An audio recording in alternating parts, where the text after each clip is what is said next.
کیا کرے گا؟ اپنے لوگوں کو ان کے گناہوں سے نجات دے گا۔ طاقت کتنی ہے، ہاللویا!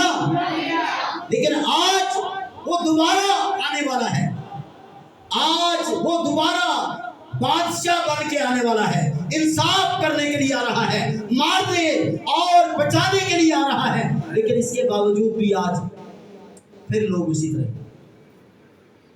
جس کسی چیز کو دیکھتے ہیں اسی کے سامنے سجدہ، کسی چیز کے سامنے جاتے ہیں دیکھتے ہیں کہ یہ کوئی بہت بڑی ہے، اسی کے سامنے سجدہ۔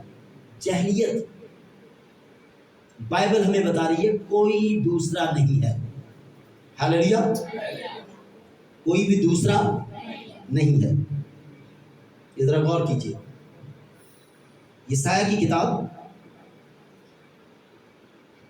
اس کے 45ویں باب کی جب ہم 17ویں 18ویں آیت سے پڑھتے ہیں، غور سے سنیے، کیونکہ خداوند جس نے آسمان پیدا کیے، غور سے سنیے، خداوند جس نے آسمان پیدا کیے وہی خدا ہے، اسی نے زمین بنائی، ہاللویا، اور تیار کی، اسی نے اسے قائم کیا، اس نے اسے اب قائم نہیں کیا، پیدا نہیں کیا، بلکہ اس کو آبادی کے لیے آراستہ کیا۔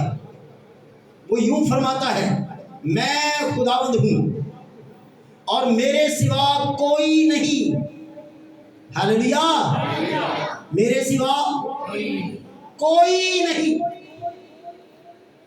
ہم کہتے ہیں نہیں ہیں،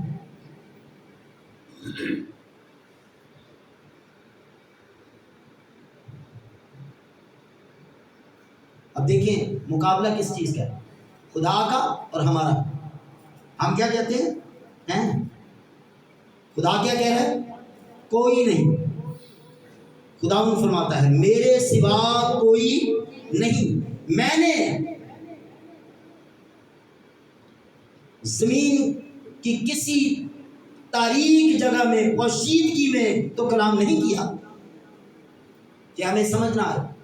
خدا کہتا ہے میں نے کوئی پوشیدگی میں کلام نہیں کیا، میں نے زمین کے نیچے کلام نہیں کیا، میں نے اس زمین کے اوپر کلام کیا ہے، اور یہاں پر میں نے بتایا ایک نام بخشا گیا ہے اور اس کا نام ہے یسوع مسیح، ہاللویا، کوئی دوسرا نہیں۔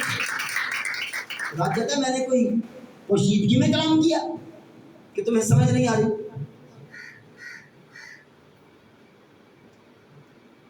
پنجابی جی کہتے ہیں زیادہ کرادہ پرانا بولو، جتنے زیادہ خدا ہو بیمار پریشان اور ہر طرح سے اس کی زندگی کے اندر کوئی سکون نہیں۔ یہاں پہ خدا کہہ رہا ہے تاریکی میں کلام نہیں کیا، پوشیدگی میں کلام نہیں کیا۔ میں نے یعقوب کی نسل کو نہیں فرمایا کہ ابس میرے طالب ہیں، ابس نہ ہوں، طالب ہونا ہے تو درست ہوں، بہتر طالب ہوں۔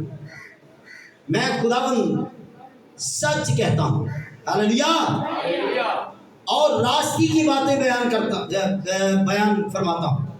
تم جو قوموں میں سے بچ نکلے ہو جمع ہو کر آؤ، مل کر نزدیک ہو، اور وہ جو اپنی لکڑی کی کھودی ہوئی مورت کے لیے پھرتے ہیں اور ایسے معبود سے جو بچا نہیں سکتا دعا کرتے ہیں۔